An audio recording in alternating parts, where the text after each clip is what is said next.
So Broomall.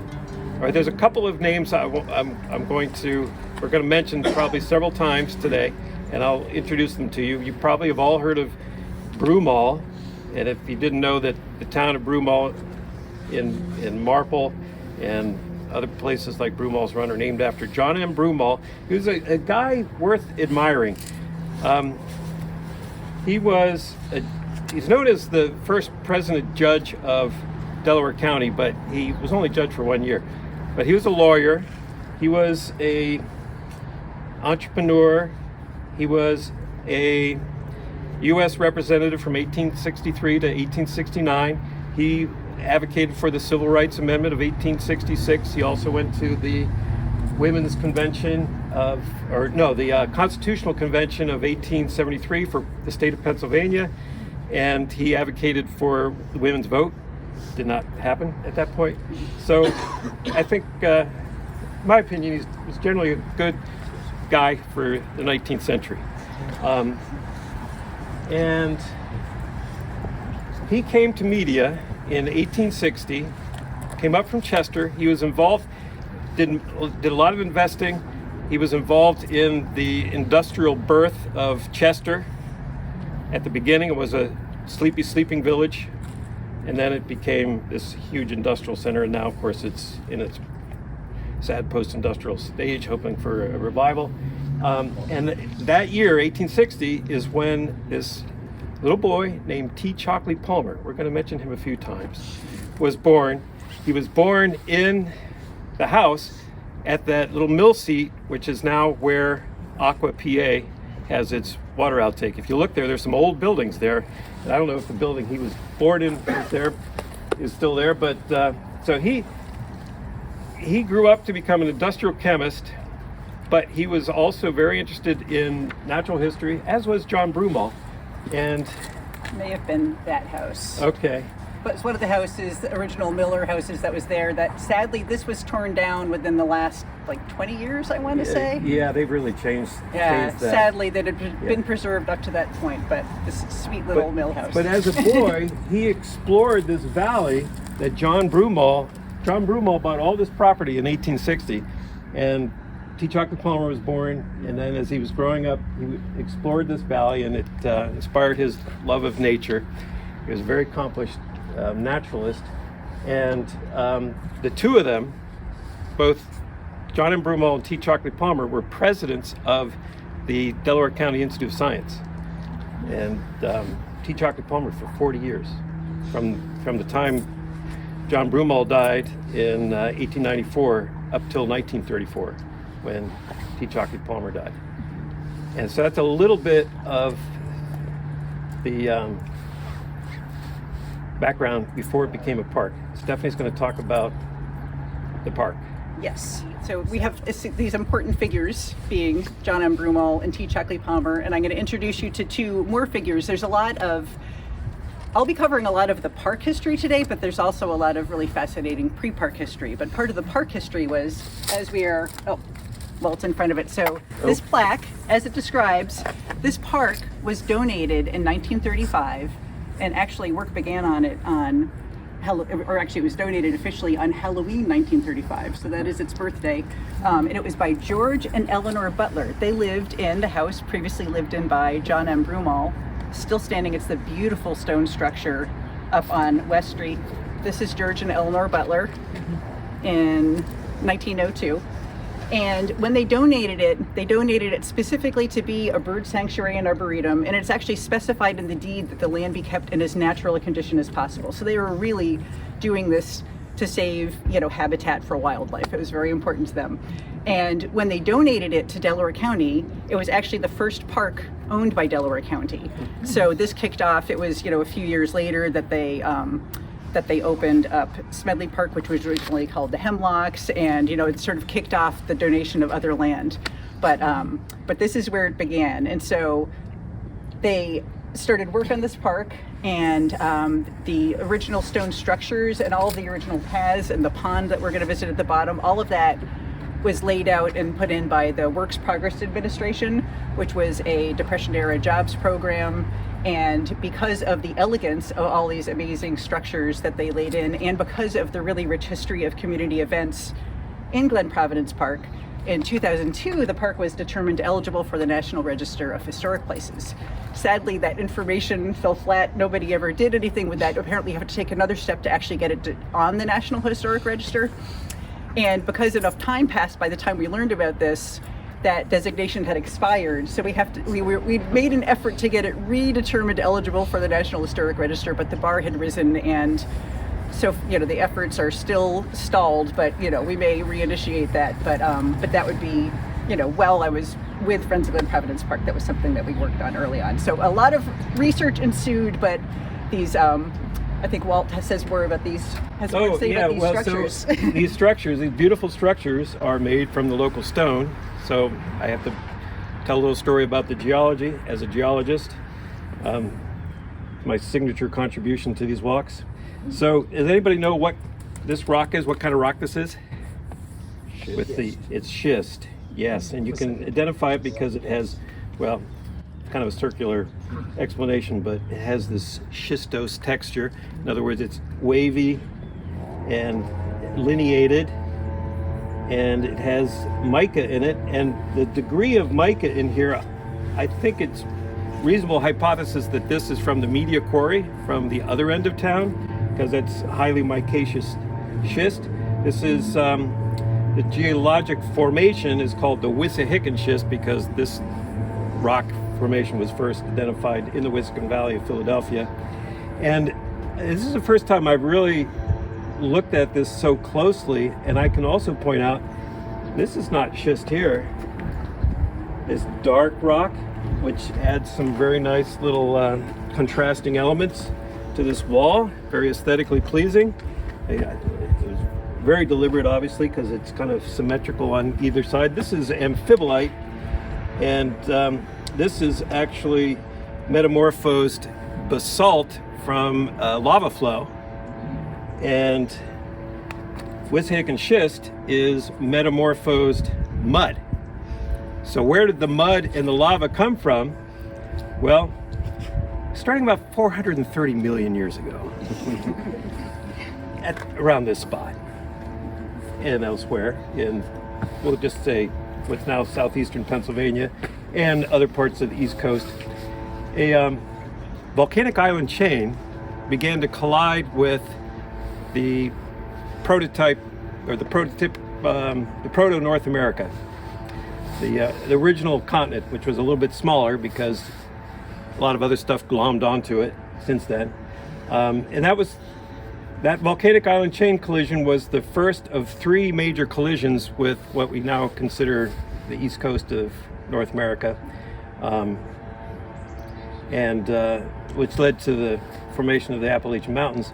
But then, of course, after those collisions, you know about tectonics, continental drift driven by plate tectonics, the ocean floor spreading, and then the subduction of rock from the colliding tectonic plates going under each other and generating volcanic islands and what have you.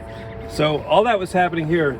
Right now it's very peaceful geologically in this area, but 430 million years ago through in the next subsequent couple hundred million years, it was quite a lively geologic place, and this is some evidence of it.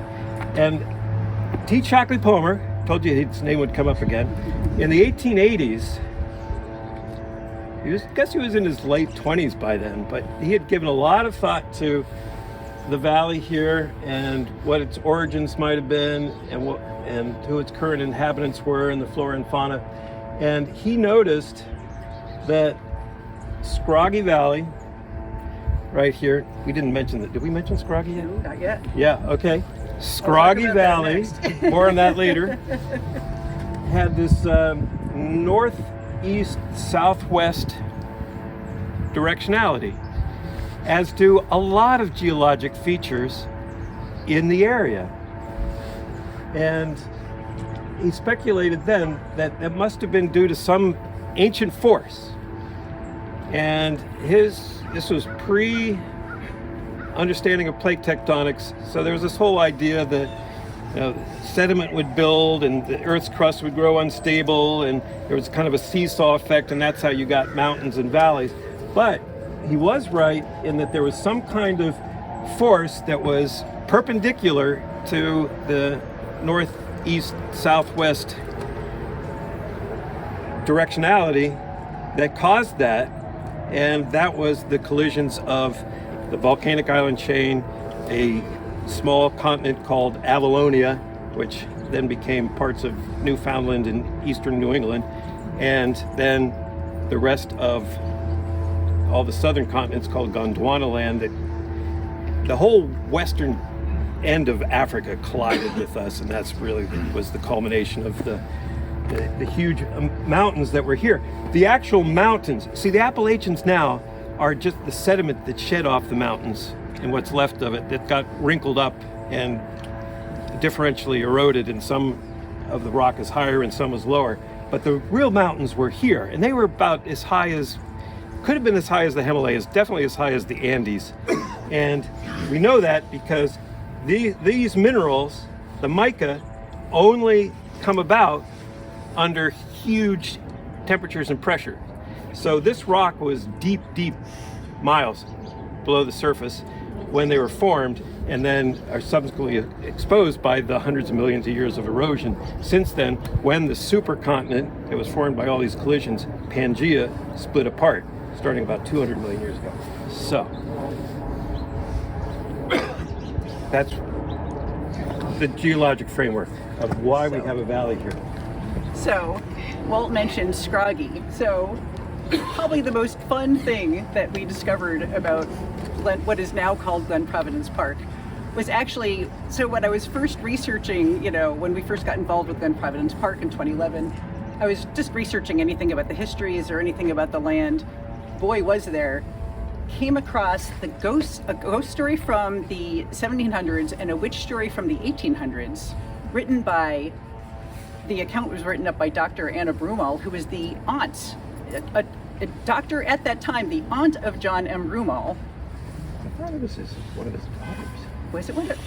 Yeah. Well, in one article that I read, it said, maybe that would make more sense. In the article in the Chester Times claimed that he was a nephew, but there's a lot of inaccurate information in newspaper articles, so I would not. I would trust Walt over the 1931 article in the Chester Times. I would trust Walt over that. So, John M. Broomall's daughter. I will amend that. She was the one. She wrote, but anyway, she wrote up this ghost story and witch story, but they mentioned Scroggie, and there were other things about the locations. It mentions Broomall's Lake, it mentions other specific things that led us to realize that this had been called Scroggie Valley back in the 1800s. There's a shingle mill that was called Scroggie. There's an estate on Ridley Creek Road that was called Scroggie until at least 1952. And it also led to discovering an essay, which Walt and I have both most certainly read, by T Chalkley Palmer. We probably still keep coming up. It was written by him in 1889 at the age of 29, and then it's a 3-part essay. It's 13 pages long. He wrote it for his alma mater, which was Haverford College. Wrote it for their paper, and it's in 3 parts. One's mostly about geology. One is largely these childhood reminiscences about, for example, they tried to hold in captivity a water snake named Joe, but it held a hunger strike, and so after 6 weeks they liberated him back into the stream. He talks about just this vivid descriptions of what the land was like at that time, and then he goes on to talk about changes that are coming, and he was he was sort of aghast at some of the things that were happening, like when the dam was being built. He said that all variety of hideousness will follow hard upon the heels of this new thing, scarcely admits of a doubt. So he was not, he was very anti-progress, but it's interesting. But he wrote very, he obviously had spent many hours exploring this valley, and so he wrote some things like, he said, as for the valley and its hills as they now are, I have known all their nooks since the beauty, the quietness, and the nameless charm of Scroggie drew my steps through the opening, and by degrees toward the far blue woody ending thereof more than 20 years ago. So he's writing as a 29-year-old about his childhood growing up. But interestingly, so he does have these descriptions that really help us understand what happened to the land through the years. And in contrast, so one of the early articles about the park, this is November 1st, 1935, the day after it's officially becomes a park. The description says, hardly a stone's throw from the imposing courthouse lies the charming valley, hardly touched by this despoiling hand of man. In this retreat, one seems to be far from civilization, with only the scrambling squirrels and busily feeding birds for company. Well, hardly touched by the despoiling hands of man, we will prove to be far wrong. All sorts of things had happened in the valley already. And just as we're talking about him, this is a picture of T Chalkley as a young man. This is T Chalkley with some other naturalists at, I believe it's taken at the Delaware County Institute of Science. And so he's the one on the far left. And one thing that he described in this essay, he said that the eastern slope, which is, so we're on the eastern side, the Media Borough side, the other side is Upper Providence.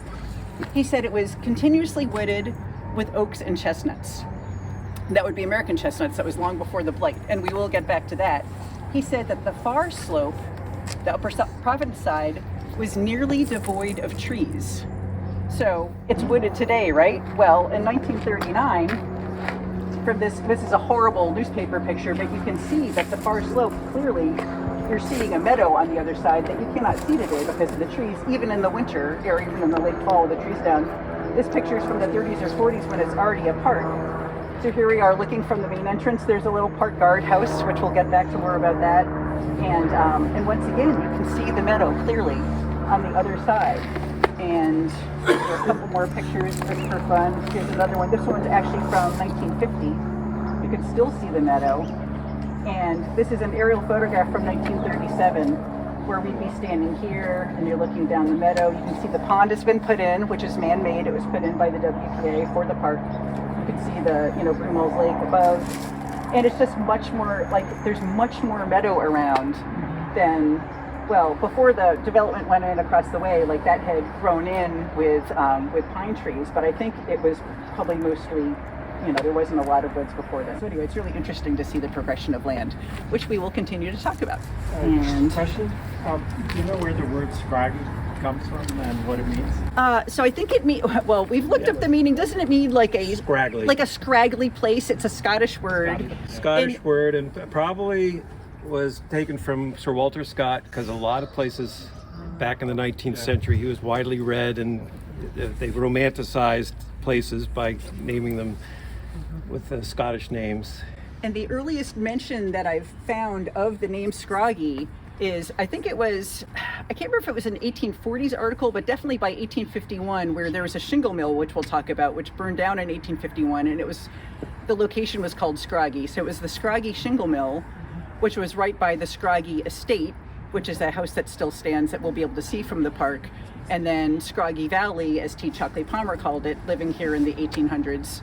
So yeah. I think it probably had a 100-year stretch, roughly, being called Scroggie, because around 1852, when the Little family who lived in the Scroggie house moved out, I don't know if anybody has called it Scroggie since. So. Except for us.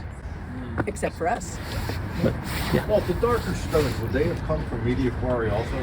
Well, this dark stone, probably, but this dark stone, you could see large exposures of this in Smedley Park along Paper Mill Road. Big, and it's called the Smedley Park amphibolite, actually. The Wissahick and schist, but this is our very own Smedley Park amphibolite here in Delta. But yeah, or else it came from very close anyway, not in the quarry itself. They sourced it very nearby.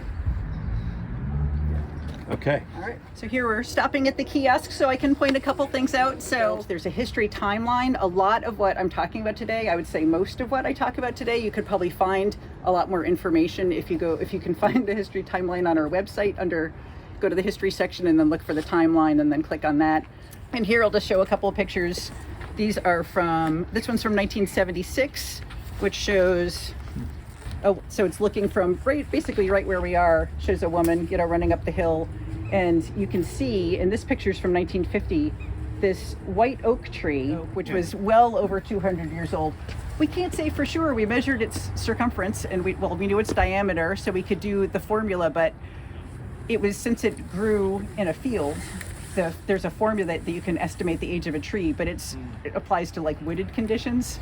And couldn't count the rings because it was totally hollow. Exactly.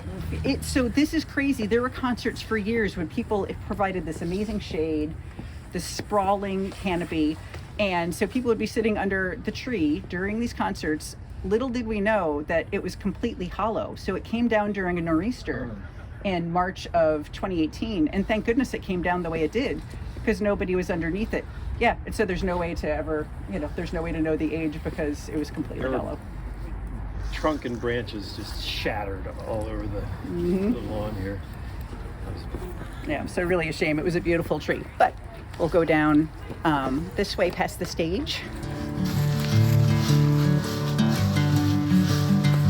So when the tree came down, fortunately, they agreed to preserve sort of, 8 feet worth of it. And there was a notch on the side, which before it was just sort of like going into a house. Clearly it's deteriorating, and I suppose, so it was kind of like having a little fort, and a lot of kids would go in there during concerts, and clearly it's deteriorating. But you could see, it was a really massive tree. And it was very beautiful. Here, let's see. So this is a picture of the stage back in 1975, which looks fairly similar to how it does today. When it actually had, there were concerts here from the 1930s through officially through 76, because this was where Delaware County had its concert series, the one that's now at Rose Tree Park. It originated here, but then when they built Rose Tree Park, that became sort of the new flagship park. And Rose Tree Park had its grand opening on the bicentennial. Exactly. So the concert series moved, but they used to have like the Chester City Band, and so it was wonderful. And here is a picture of a concert from 1963 where you could see how well attended it was. People bringing their chairs, and actually it looks like a multi-piece band that's up on stage, which is really wonderful. So for a time we did have concerts again, but those have, I think the county may have some more yet again. But in addition to having concerts here for decades, which were wildly popular, there are probably people here who remember there were fireworks for decades until 1986, and there was some kind of liability situation that happened, and those ended, and apparently it was probably very overcrowded, and to have fireworks this close to people's houses was of course crazy. There was the Haunted Woods in the 1980s, which people have very fond memories of those. Those were supposed to be terrifying. And actually, I read in an interview with the screenwriter of the movie version of It, which is a Stephen King novel, that he was in part inspired with his horror career by having been to the Haunted Woods as a kid in Glen Providence Park, which I think is hilarious. What's that? The original movie, not the recent remake? It's the recent one. Oh, okay. Yeah, the recent one. And it was a recent article. Several years ago. And there's still the longest running event. The Easter egg hunt continues. It's been run by a number of organizations through the years. Currently it's run by the Media Lions, so the egg hunt still happens. And I feel like I'm forgetting another long running event, but really rich history of community events, which again were part of what led to the park being determined eligible for the National Historic Register. From here, this is where the guardhouse is, on the other side of the hill. This is likely the Great White Oak, possibly a different one, but it looks like the White Oak to me. So there was the guardhouse, and I have a series of pictures by somebody who used to live on the same street as me. His grandfather had these old slides of the park, and he said, "Oh, I don't know if you'd be interested." And I'm like, "We'd be very interested." So I'll be showing you several pictures that were taken around 1939.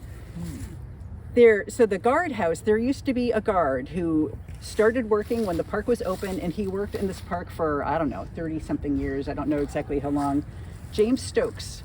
A lot of these old articles mention him, and he was sort of part caretaker, part park ranger, part guard. And so this picture, I don't know for a fact that this one is James Stokes, but I know it's of one of the park guards, but I like to think it could be him. He just is quoted very frequently, and I may or may not bring up something that he's quoted from. Actually, no, I will bring up something that he's quoted from. He just very lovingly took care of this park for decades. And I'm not clear who, I think there was a time when the borough helped pay for the guards. Like, I'm not clear like who was paying for them, but it has been many years. And apparently that guardhouse was still standing until the early 2000s, which is really sad that the guardhouse had to be taken down.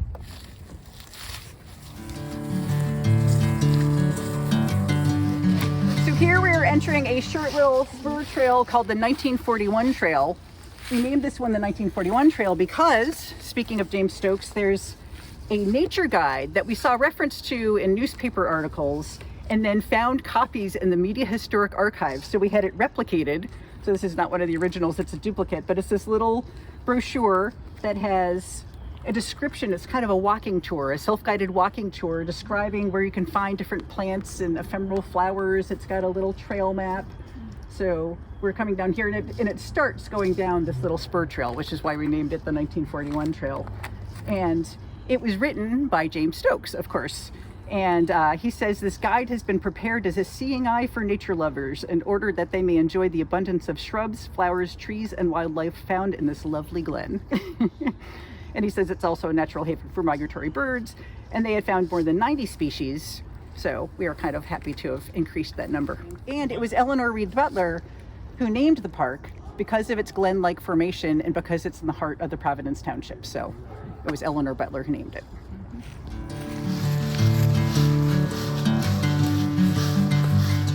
From here, we happened, I just noticed that we have a view of something that, it's something we're going to be talking more about later, but the pond, which is to our left, again, it's a man-made pond, and it's fed by Broomall's Run.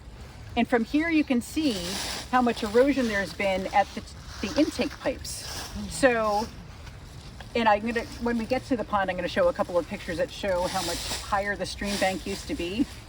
Well, at this point, there's a rusted old corrugated large pipe that was the original intake pipe.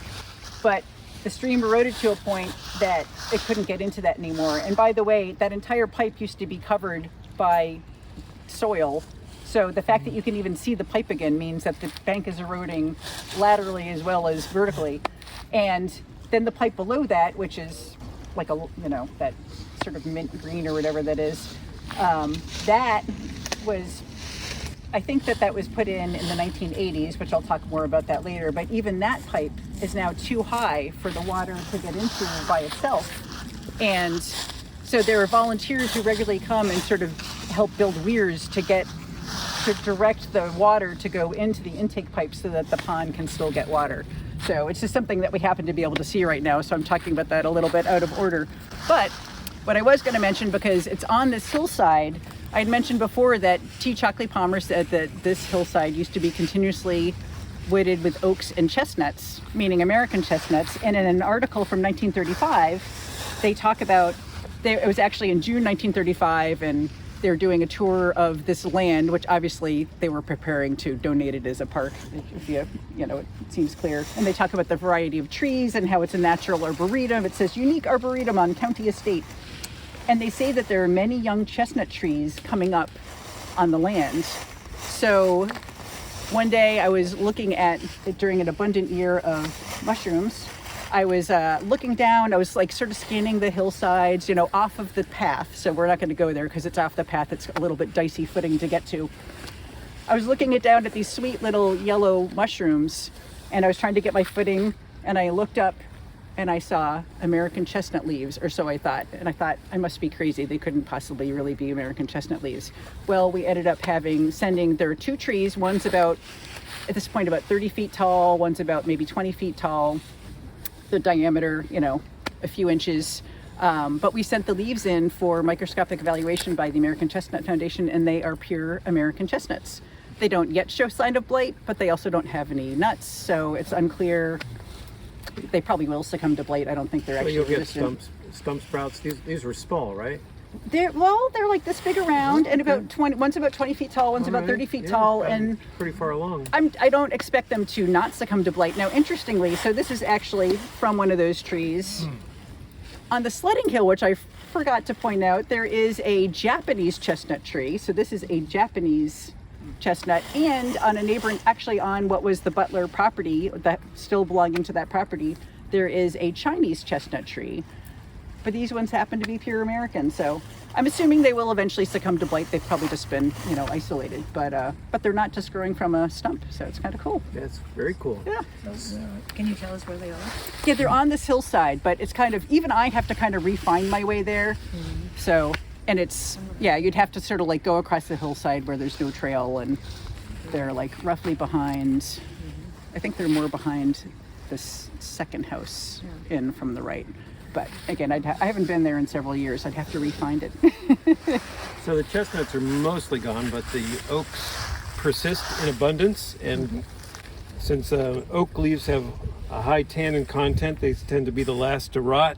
And we can see a lot of them that we've been rustling through.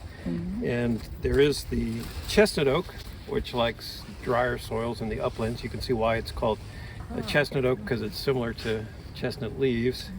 And white oaks, we've got the white oaks in the woods, not just that one that was up on the lawn coming down.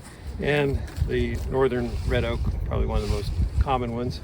And I also happen to find, in addition to those native plants, which are very characteristic of the deciduous woodlands in the northeast, oaks, hickories, I'm sure there's some hickories in here. I think I saw shagbark hickory. Got the Norway maple, invasive, kind of taking over a lot of the woods. And also have the beech, American beech, with a smooth bark.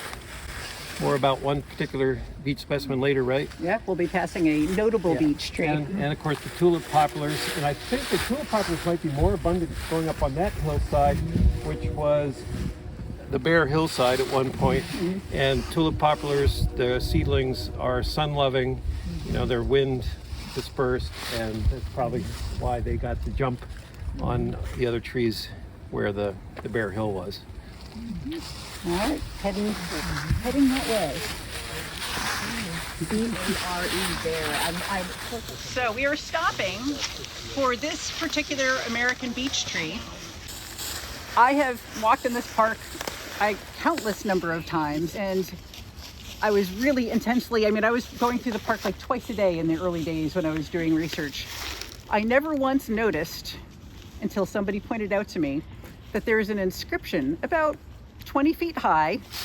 You can see sort of that it's there. It sort of looks, if you look for something horizontal, you can kind of see that something's there. You might never have noticed that it was an inscription. So it's on the left edge if you're standing from this perspective. And this is a photograph of that inscription, and what it says in it's almost calligraphy. It's very beautifully written. Isaac Worrell, Media, PA, April, I think it's 9th, 1897. So, pretty remarkable. Like clearly this tree has been around a long time. And in fact, we had done, when we were doing tree mapping of the park, we measured its diameter, as we do. And its diameter in 2015 was 45.5 inches. So if you put that into, hello Charlie, if you put that into the formula by the International Society of Arboriculture, it estimates that this tree in a wooded environment, which again, it's been continuously wooded with oaks and chestnuts according to T Chalkley Palmer, would make it as being a sapling as early as 1742. So this tree has been here a long time. Its canopy is massive, the tree is massive, but it's clearly, if you can clearly see at the base, it's not doing well. So after every storm, I check and see if the tree is still there. And most of our beaches aren't big. We've had the chestnut blight go through here historically, and now we're in this historical moment, unfortunately for beech trees, with the beech curl disease, or leaf curl disease, which is it's actually a nematode, a little worm that gets into it. Which is, just, I feel like this one onslaught after the next. So Isaac Worrell, who inscribed it, is most likely, there were 4 generations of Isaac Worrells in Media. The one that is the right age at the right time to have probably been the one to have, etched into the tree, was a master stonemason. And according to an 1867 article in the Chester Times, unless Walt has better information, which I would trust over that, is that he was building a house for John M. Broomall at Scroggie in 1867, which we think is, he had actually owned the Scroggie property at the foot of the park, but he also, there was a time that the John M. Broomall house was called Scroggie, so we think that the timing of it is more likely to be the one that is standing up on West Street. So here he goes, a master Which is stonemason. He was one of the incorporators of the Media Gas Company. He served as a private in the Civil War under John M. Broomall. One of the founding members of South Media Fire Company. I mean, it's... And that's just one Isaac Worrell. I mean, there is a Worrell Street in Media. It's a small street, but there is a Worrell Street. And I think it was an Isaac Worrell, don't know how related, but an ancestor who owned the Providence Inn, right? I didn't even know that. Yeah. And I have to say, it is confusing to track them through these articles because whoever's a junior or a senior changes according to like the next generation. So some of these, maybe it's all thing. Isaac Worrells or no Makes Isaac Quaker Worrells. genealogy very challenging. Oh yeah, but at any rate, I mean, very heavily involved in the media community during their stretch.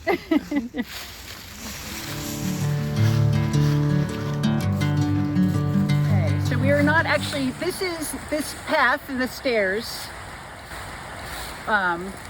in that direction, that leads up to another entrance. So there's 3 entrances to Glen Providence Park. We met at the main entrance.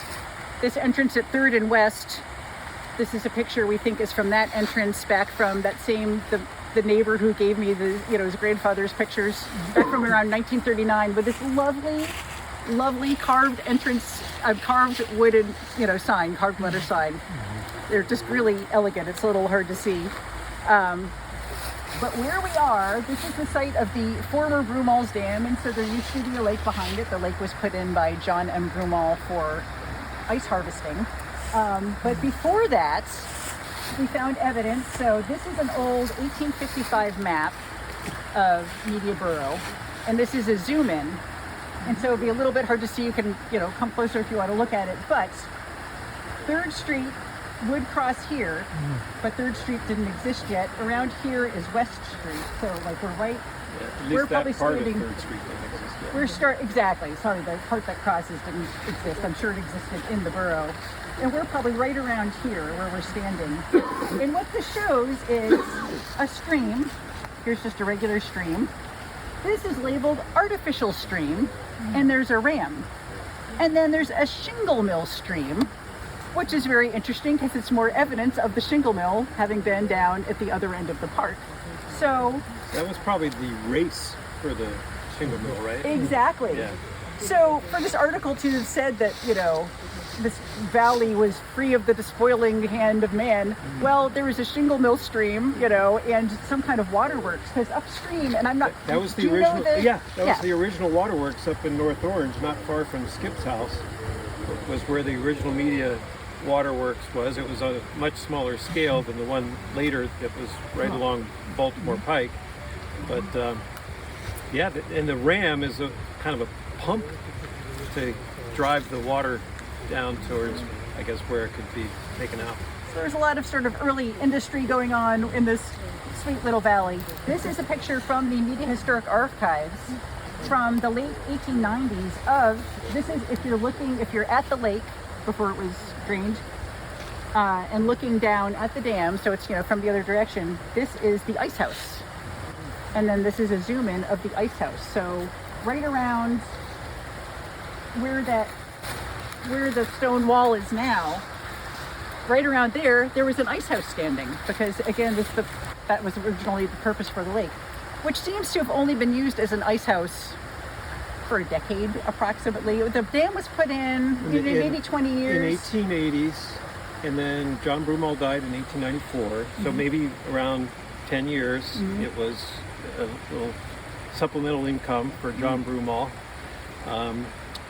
And then his heirs over the years sold it to a number of different people, and it came into the hands of a group of people who in the 19-teens formed the Media Rowing and Swimming Club, and it probably achieved its heyday in 1926 in that iteration, because that was the sesquicentennial of the United States, and there was Not as big as the Centennial, but in Philadelphia they were setting up a celebration, which the site for that later became FDR Park in South Philly. But it was also the years of great deal of corruption and the Bear brothers and so on, various contractors. The upshot is this pool that was made for the swimming and diving demonstrations at the Sesquicentennial in South Philly was faulty and collapsed. So they were looking for a different venue, and somebody in media had connections, I guess. And the demonstrations were done here, so there were 3 gold medal Olympians from the 1924 Paris Olympics who did their demonstrations there. Johnny Weissmuller, Oh no. Duke Kahanamaku, and Ethel Mackey. And you know, Johnny Weissmuller went on to become the iconic Tarzan from the movies from the 30s and beyond. And then Duke Kahanamaku, got that time.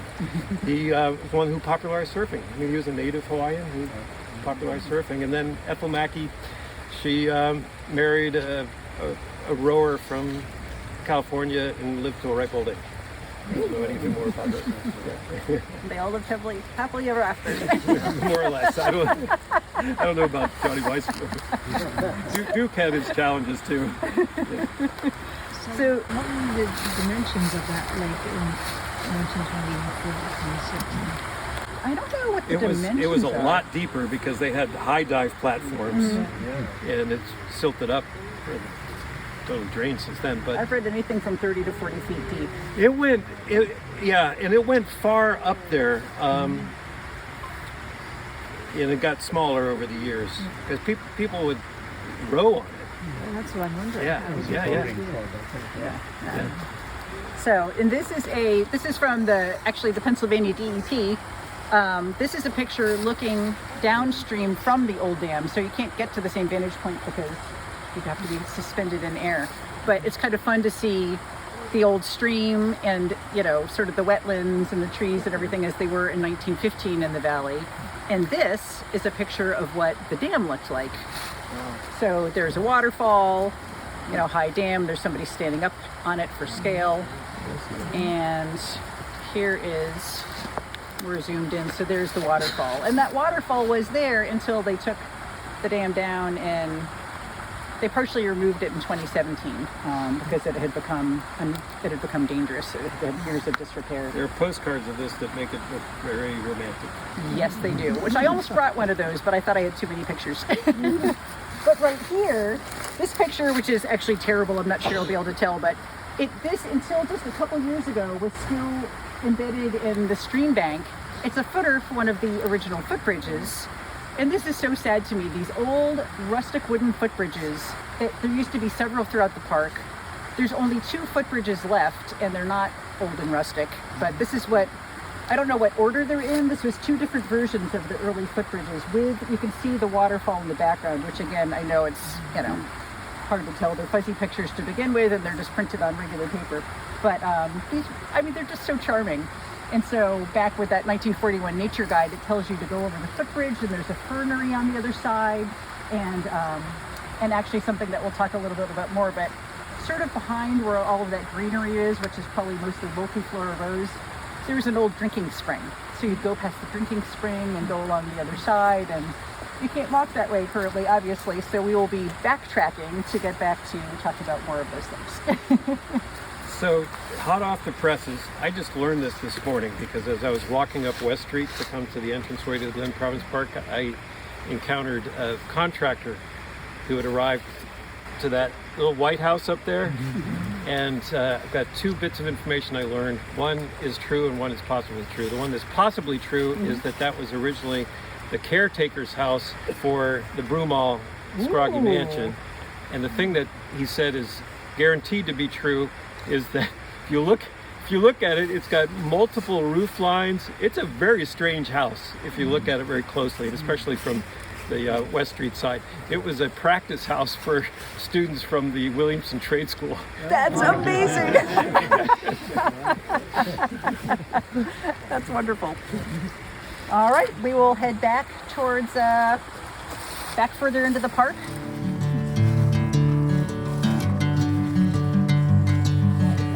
All right, so here we're going to talk a little bit more about the water in Glen Providence Park. It's hard to see right now, unfortunately, I guess because of the leaves. There is a stream that comes out on the right side of that larger tree just across, like directly across this Broomall's Run. And there are some of the stone remnants of another one of the footbridges. So this is a location of another one of the fallen footbridges. But so that stream comes in. It's fed by, this entire park is fed by natural springs, so like all throughout. And we're going to pass another one just a little bit further down that just, like if you walk off the trails in these sections, there's like multiple points where there's more, natural springs that are feeding it. And in fact, T Chalkley Palmer, Of course. his vocation was chemistry, but his avocation. Okay. Yes. So, right, he was an industrial chemist, worked for the Sharpless Dye Works, and but he spent a lot of time as, we would call it an amateur naturalist, but back in the 19th century and early 20th century, and on into now, if you're talking about the Delaware County Institute of Science, it's the science is largely done by people who are not getting paid to do it. And that was true for the Academy of Natural Sciences too. And at the Academy of Natural Sciences and at the Delaware County Institute of Science are drawers and drawers of microscope slides that were prepared by T Chalkley Palmer, pictures of microscope slides, of diatoms. That was the main, probably, it was one of, but probably the main interest of his. He was fascinated by diatoms. You know what diatoms are?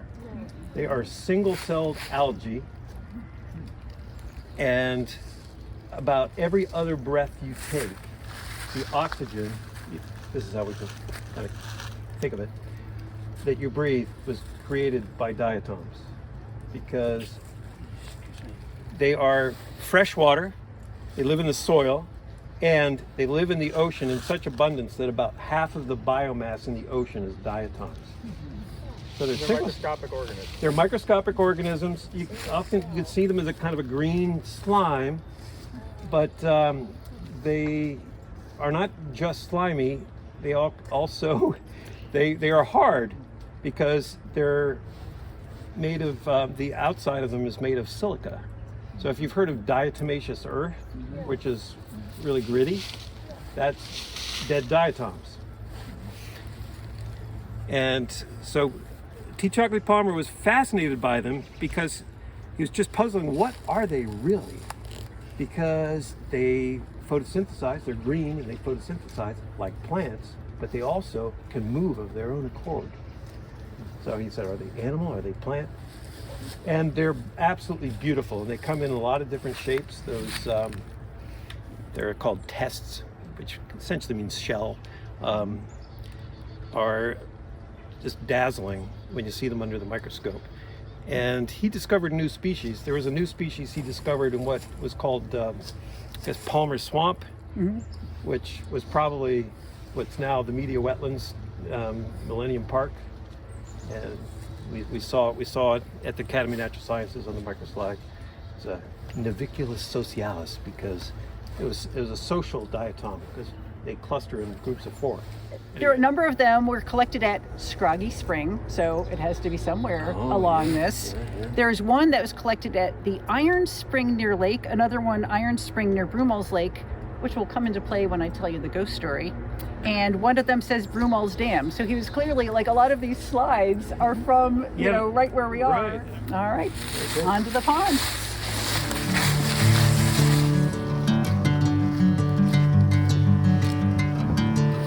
All right, here I'm just going to show a couple more of those 1939 photos that show, so it's looking this way. So it's looking at the footbridge you just came over, and it's looking, you can see the pavilion in the background, and you can see that these kids are playing in the stream, it's just much more shallow. So like the stream bed itself has gone down several feet.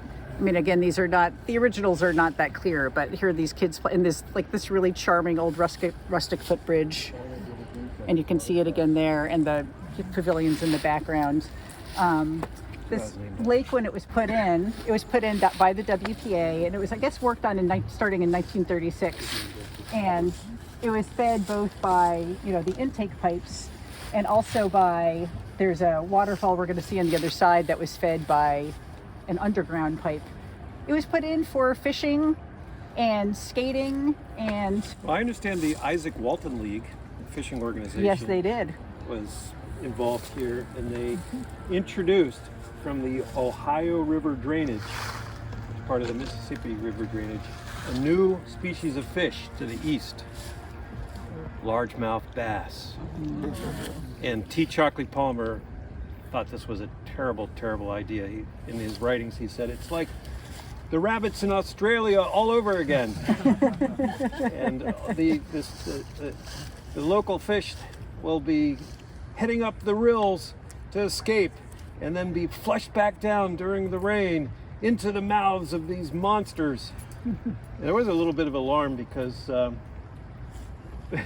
was a kid wading in here and was bitten by a largemouth bass who was defending its nest, and it made the local paper. It drew blood. So this was all, this is man-made, and by approximately 1980, so here it was put in around 1936, by about 1980, it had virtually dried up, and it was in the papers, they had to raise awareness and funds. They ended up re-dredging it, and they reconfigured the intake and the outtake. I think the outtake was actually moved from like one quarter of that side of the pond to the other. And they did a bullfrog release where they went and collected a bunch of bullfrogs somewhere else, and they did a bullfrog release into the pond, which is entertaining. And then they had a lot of, events around the pond back in the 1980s when there was a lot of programming going on by the county, by County Parks and Recreation. But so it had virtually dried up, and now, so the descriptions of this lake are that it was about 8 feet deep. It is not 8 feet deep now, I can tell you that. So it is resedimenting in, and it gets horribly overgrown. Most summers, not every summer, with some combination of algae, duckweed, watermeal, whatever. I think I mixed up those names. A bunch of things, and so the county is looking at how to rehabilitate it. But look, the watercress is doing great. Yes, it is. There's got to be silver linings. So, but yeah, it used to be used, and sometimes kids will still come down when it's cold enough, and they'll have hockey games down here. On one herpetology walk down here, at a single point in time, we counted all of the turtles that you could see along the bank, 50 at once. Wow. So there are literally dozens of turtles in this pond, and I think it's about six or seven different species of turtles total in the park.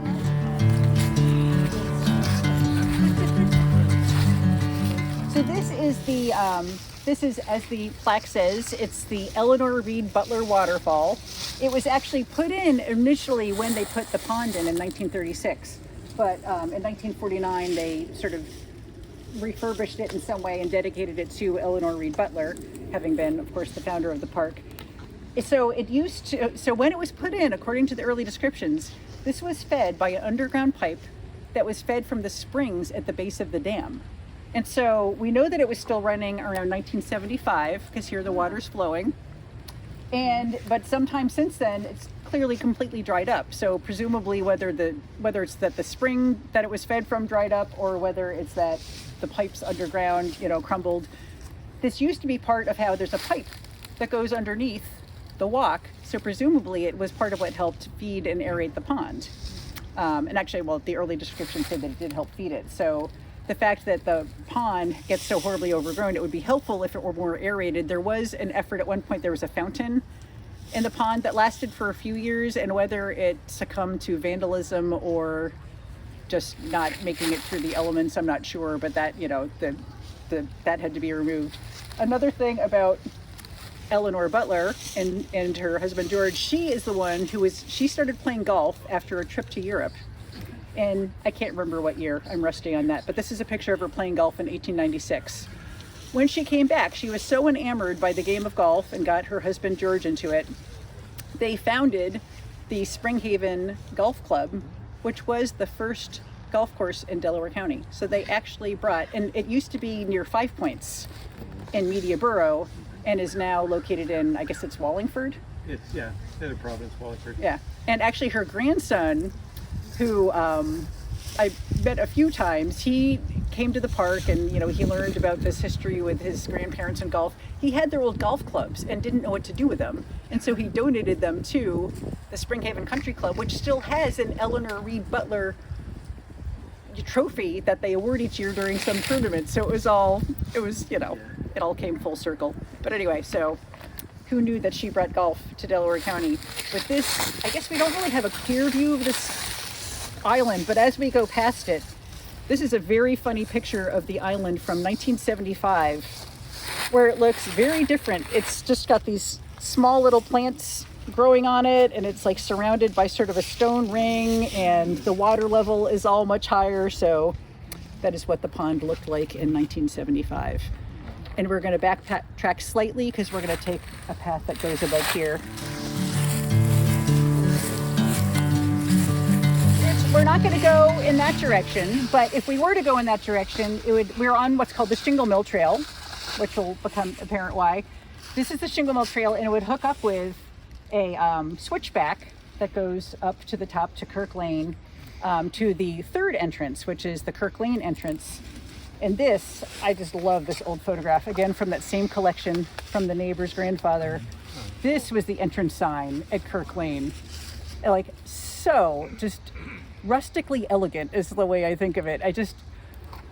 We tried to get these signs recreated, but anyway. So up on that section, it's much flatter. Like there's a section where you can go around in a circle. There used to be a Girl Scout bird blind that was up there, so we call it the Scouts Loop, because the Scouts have a very long history of involvement in the park. They did some major cleanups through the years and have held a lot of events down here. But also along the switchback amongst those trees in the white pines, it very conveniently during COVID, there was a great horned owl nest. So it was a lot of fun. If you got at just the right vantage point, you could see the owl nest, and we would post pictures of it on Facebook or whatever, so people would come to check it out. And we were able to eventually see there was one owlet, and it did fledge, and needless to say, the crows were constantly trying to pester this poor owl, which I learned through the years, if you hear a lot of commotion from from crows, check it out. Follow them and see if it is very likely. They seem to really go after owls, because of course owls would, eat their young.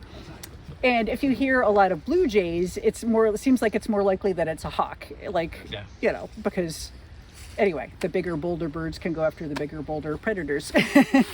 But I've never, with one notable exception, I've never seen a great horned owl even really almost acknowledge the existence of the crows that are trying to mob it. They just don't care. Like they are just the toughest. They'll blink.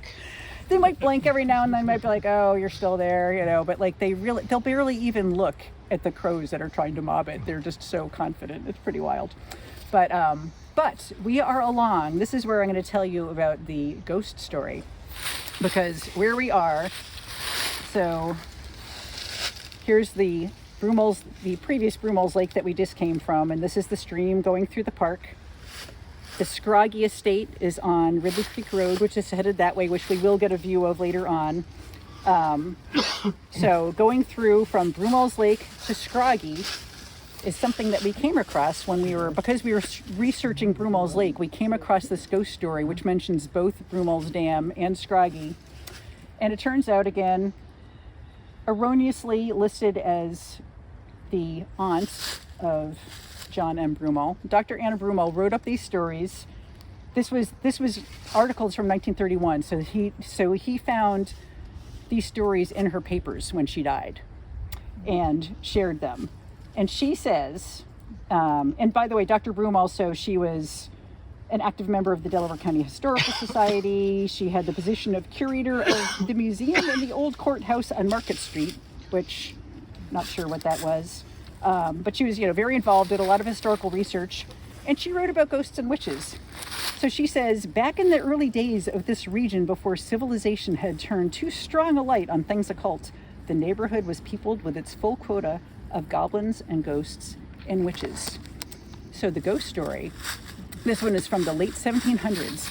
And even though in this case, I've not been able to find the actual people in the story, but the locations line up. So it is said that there was a couple who lived in Marple Township, but they wanted to get married at a Presbyterian church. So they traveled on horseback, on the same horse, from Marple along Kirk Lane, and they made their way to the Middletown Presbyterian Church, where they got married.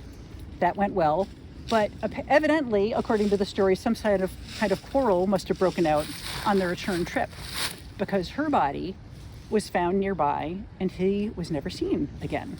So, starting at that point, the ghost of this unfortunate woman was for many years afterwards reported to walk up and down the valley to the west of Media along the old race bank, which extended from Scroggie about as far up the valley as the present Broomall's Lake.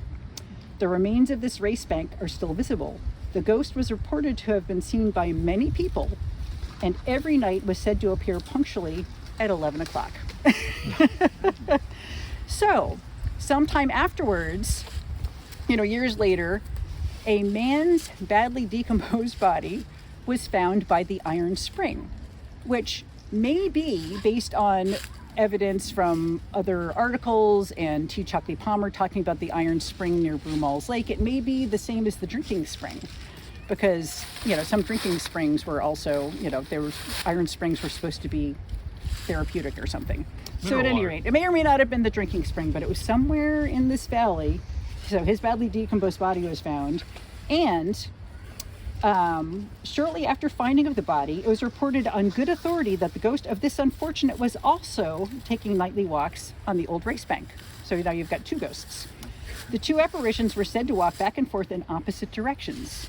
So they were wondering if this ghost was the man come back racked with guilt years later and killed himself, in the same place where he left his wife, and that he was here to, see her. However, it says that the two apparitions, all right, so they were said to walk back and forth in opposite directions, and this effectively settled the rumors in regard to ghost number 2 being the murderer of ghost number 1, as they hardly would have passed night after night without some sign of recognition. The identity of the man was never established. So the behavior of the ghosts is being used as evidence of who they could have been in life. So these events occurred many years ago, and probably the night walking of the ghosts has ceased, as there are no reports of their having been seen of late years. Further, the path along the old mill race has now grown up with bushes and so shows no sign of use. So, a very scientific assessment of the behavior of ghosts from, again, late 1700s. So, kind of fun. So, and that was written by Dr. Anna Broomall. In the early 20th century with a great deal of panache. Exactly. Well, it had its full quota of goblins and ghosts and witches. So we'll head this way. Look at that inscription, Lees. Can you see what the first letter is? Is it Frank? H-A-F? That's what I'm wondering. Frank Lees? Wow. And then it says, what, 186? And then what does it say, 86? Olive? It might say Olive. But then it clearly says Lees. Well, you know what? Take a picture. Frank and Lee's ancestors actually worked in the mills downstream, so. Oh, really? Yeah. Wouldn't that be That's really How old. could we never have seen it before? Yeah. That's probably, you think that's 1886? That is a 19th century style of graffiti, because did he put his address, Olive Street? Like Isaac Worrell did? You really gotta wonder. We are just noticing for the first time this inscription. It has the name Lees. Frank Lees was a noted local historian that picture that I showed you of the old mill house was one that was in an article that he ran, a recurring article about local historical, events that he would run in the local paper. So Never noticed that before. Another beech tree. Yeah, it is. Walk through this park hundreds of times and still discover new things. So I was going to share, and this hill, which we know was nearly devoid of trees, seemingly even as of when the park was founded, it was still very, largely clear on this side. This is, again, from that recurring article that he did. So there's a picture of Frank Lees himself. And this picture is actually of the Scroggie estate from the Ridley Creek Road side. And he's showing that, do you know how there's there's a lot of, I guess it's white pines that are planted all along Ridley Creek Road there, if you can picture it. Those were planted around, all right. So this picture is from 1932. Those are all intentionally planted, those trees. Oh, yeah. So since the 30s, that forest has sprung up. And all of these trees, a lot of them, so there are a lot of white pines, but there's also a lot of Norway spruce. And my understanding is that Norway I spruce see hemlock in here too. It's probably just growing naturally. And my understanding from David Hewitt is that Norway spruce would not really spread on its own. It's not something that, so it was probably all planted. So at any rate, so the conjecture is, this could have been all planted, around, or much of it may have been planted around, the 1930s. And the fact that this was nearly devoid of trees, whatever was on this hillside originally was perhaps what fed the shingle mill that was down at the base of the park, because obviously they needed wood from somewhere. But yeah, it's very, very different. The kind of, you get actually, this section is less so because there are a lot of evergreens, but there's much more, as we go along here, there's much more invasive plants. It's a much bigger problem on this side of the park than the other side of the park because it was also disrupted, whereas the other side was never seemingly clear cut. This originally might have been a lot of hemlock. There are a few hemlocks here now from much later, but I think if you're talking about wooden shingles, it's probably hemlock. Interesting. Yeah. So that would make sense that they cleared this side. Yeah. Feed the mill. Right. Interesting. That makes a lot of sense. And we're going to talk about the mill in more detail down? Yes, we will. Yeah. Downstream? Okay. Yeah.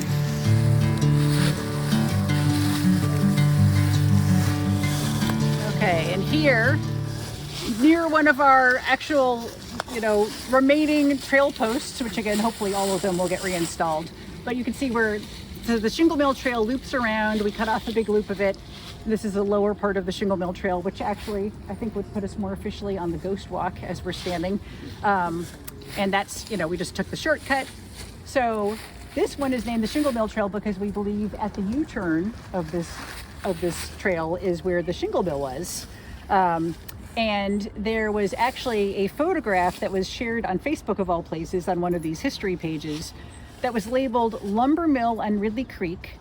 And it had some other details that led me to wonder, could it have been possibly the shingle mill? Now, I'll never be able to know for sure whether or not it was, but it's from 1864. So it's the right time period. And I tried matching up the topography but I couldn't stand quite where this vantage point would have been if it in fact was it, because I would have been in the middle of a very funky section. I think I would be in the middle of a multiflora patch on the stream bank or something like that. But it is, conceivable based on the way the topography matches that it could be a picture of the shingle mill that again otherwise represents something similar, from that era. Could it have been a replacement at the site where the shingle mill had been? Because I thought the shingle mill burned. The original one burned, but it was rebuilt. Because there you go. The shingle mill was the site of the first fire in Mediaborough in 1851, which I believe you're the one that had come across that piece of information, and it burned down with all of the lumber. So complete loss of the first shingle mill, but we know that it was rebuilt by 1857 because there was a water rights dispute. There's a lawsuit against John Hill, who owned the shingle mill, and the plaintiff was alleging that that water that he was properly entitled to, so they were adjacent landowners, it was frequently interrupted by the defendant placing his gates and other things on the run for his shingle mill. And so he sued him, and he claimed that he had some kind of deed that entitled him to half of the water, but it was verbal. He claimed that it was a 999-year deed, which is almost as impressive as if anyone's ever been to the Guinness factory in Dublin, they have something like a it's something insane, like it's like a 10,000-year deed or something absurd. It's something crazy, and they have it like framed in the floor. But at any rate, underneath glass. But at any rate, he did not prevail but he was allowed to have some of the water. But apparently, he was claiming that he was there. It was unquestioned that he had a right to some water because annually he paid an ear of corn for his share of the water, which is just hilarious. So, but he lost on the argument of the 999-year lease. But so we know that it was still running at least as recently as 1857. So my understanding is that this 1851 fire, which occurred 1 year into Media's history, because Media was chartered in 1850, it inspired maybe an ordinance or at least the custom of building the houses of Media out of masonry. Ah. Yeah, so there are very few frame houses actually within the borough of Media. That's pretty cool. There we go. So we're going to go onwards back past the pond. We'll sidestep the pond.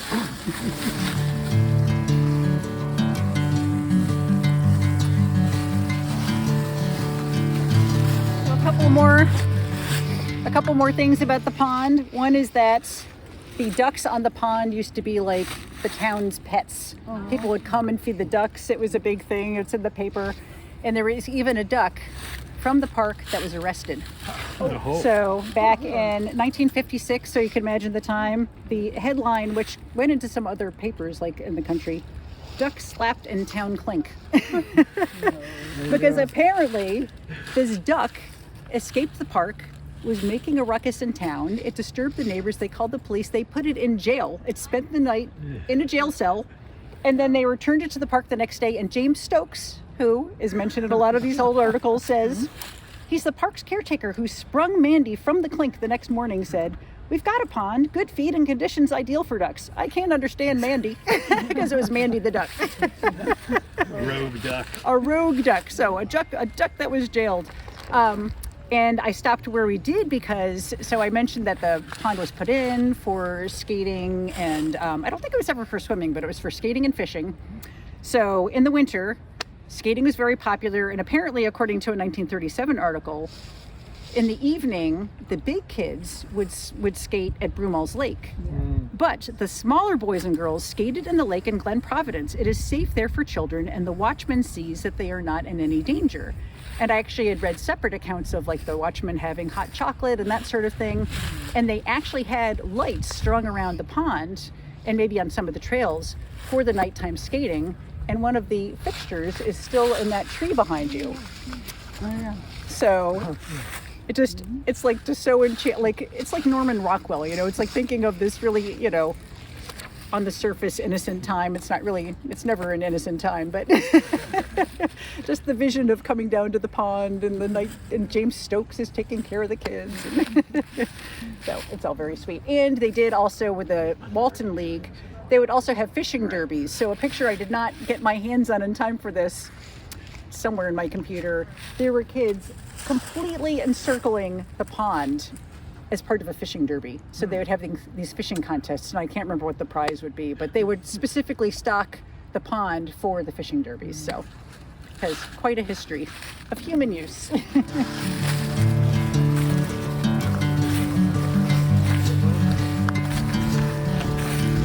One of the early articles, which I think is in my binder somewhere, I'm just noticing the Oriental Bittersweet, and one of the early articles talked about how they're trying to keep the land as natural as possible and let things run wild. But one thing that they have to pay attention to is that the Japanese, I can't remember if they said Japanese or Oriental Bittersweet had, run rampant in the park. And so that they were going to have to try and clear that, except where it was on a steep hillside and it was holding it in and providing shelter for birds, which was really similar to the strategy that, we would take trying to control the invasives. But really beautiful, but it is highly invasive. So take some and make a wreath. This stone wall was part of an emergency stream bank repair that was done back in, I believe, 2013, because the erosion had gotten so severe that when the Conservation District saw it, they got County Council to come in and do this emergency stone wall, which has held up pretty well. But it just takes this ongoing maintenance to try to maintain, once you've disrupted the stream, It's just, because actually T Chalkley Palmer, I'm just thinking this now, he said in his part of his description that the stream from year to year, the bends in the stream would become wider and wider and lazier till a storm would come through and it would wipe it all out. It would be straight, and then it would start, winding again. So the natural progression is that, the stream would change from year to year, but we've tried to contain everything and have all these, these trails around it and everything. And so we're trying to keep it a certain way. It's like the barrier islands on the coast. It's supposed to keep moving, and we're trying to contain it. Just realizing, as we've almost already passed it, we're thinking that we should point out that pavilion is one of the original structures. So that was built by the WPA, and it is in those very early photographs of the park. So yeah, it does. The roof has been repaired. I mean, who knows how many times, but it was repaired relatively recently. But it's another one of those lovely structures to maintain. I don't know the years that this spanned, but this pump was clearly once another one of the water sources for the park. And actually that drinking spring that I guess I never really got back to that much, that drinking spring that we talked about that was near the dam, when you explore back in there, you have to battle multiflora rose, but there are still a lot of drinking glasses that will sort of come out of the ground in that area. Oh, wow. So people were clearly just filling up their glass, having some water, and yeah, we found a number of drinking glasses. So this rock has lots of fractures in it, so that's how you get the water flow. And it's being fed from either side of the water infiltration, which used to be a lot more prevalent in the past before so much surface was paved over. That's probably part of the reason why a lot of it's starved of the water. That makes sense. Yeah.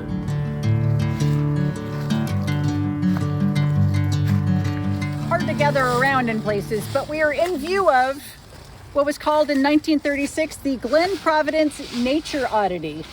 And that is, if you look down, there's a tree.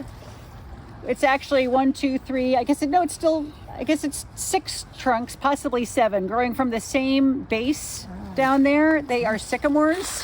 Mm-hmm. And back in 1936, so this article, called the Glen Providence Nature Oddity talks about it. It says that it's an oddity of nature, a fallen buttonwood tree from which 9 small trees have grown. So these were saplings in 1936, and here it is, the Glen Providence Nature Oddity. And it made it into the newspaper. It made it into the newspaper, and there's quite a cavity at the base where you could shelter in there. Nice. If you kind of make your way to it. You have to go across. You can see that there's, in order to get there from here, you have to cross sort of other springs, and it's kind of an odd spot to get to. It's actually near where the perfect vantage point to take a picture of the shingle mill is. But again, all of that, you have to have your boots on and have clothes that you don't mind if they get a little torn up by the multiflora. But that is the Glen Providence Nature Oddity. Down, you can kind of see that there's a path leading away from us that goes towards the stream.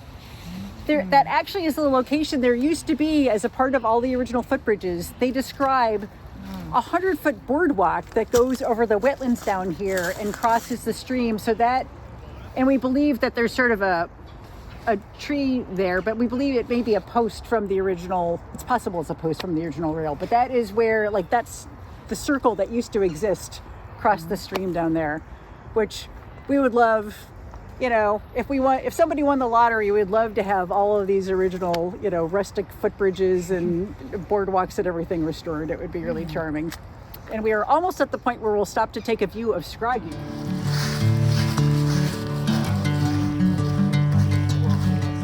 Here, so alongside the path where we are, it's actually really pretty to do it in the opposite direction as well, but we'll get a view on the U-turn.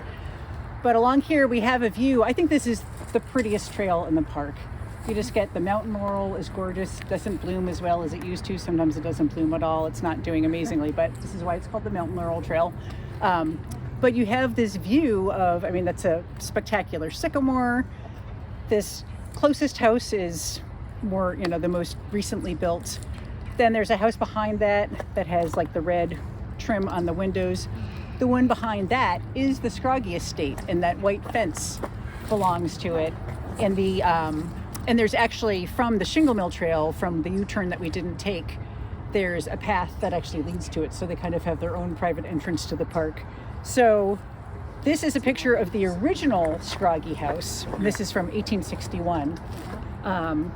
And this was when John Hill owned the property. And the property itself was actually bought by John and Broomall, I guess in around 1860. And my understanding is that I'm not sure if he's the one or somebody else rebuilt the house. This is the current house. And a family called the Littles lived there. And actually, this is just sort of a really esoteric piece of information. One of their daughters was named Eleanor Little. And she ended up moving to Connecticut, and she worked as a part of, and I wasn't planning on talking about this, so I didn't brush up on this, but she was working with something sort of related to the Works Progress Administration up there. She was working with the governor. She was actually extremely successful for her time, never married. She lived to be 101. Eleanor Little, she bought a house in Guilford, Connecticut, and she named it, paradoxically, Old Scroggie, after her house here. And how do I know that?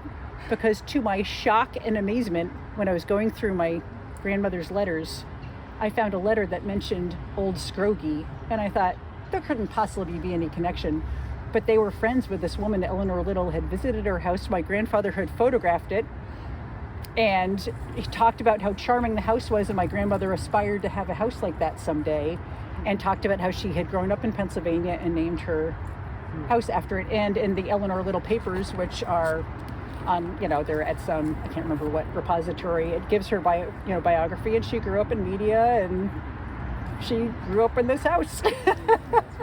So crazy the connections that happen if you're just looking. If you're tuned into it. If you're tuned in. Because I'm convinced that coincidences like that are all around us, but it's just a matter of, if I had looked at that letter 5 years before, I would have just tossed it out as being meaningless. It wouldn't have meant anything to me. It was recently, after finding out that the park was named Scroggie, and I found this letter, that was the only reason I made the connection. So I think these things happen to all of us all the time. It's just whether or not we realize it. Or aware of it. Yeah, it's pretty wild. So we're going to go just slightly around this corner for a better view, and then I'll tell the last story, which is the witch stories. So here I will tell the witch's story as told by Dr. Anna Broomall. And the ghost story is a little weird. The witch story is very weird. This is a very weird story, but interestingly enough, in the last story, the locations added up, but we don't know who the people were. In this one, it's about real people. These people they existed, they were on the censuses, these are real people. So the crazy story is that there was, there were three women. They were elderly sisters that lived together. None of them had ever married. And they lived in a house along Baltimore Pike, in a house that is still standing. It was built in 1697. So it's just behind us on the hill. A sweet little house, and they lived there, and apparently they would torment the local men because they would take a horse's bridle, and at night they would sneak through the keyhole. They were witches.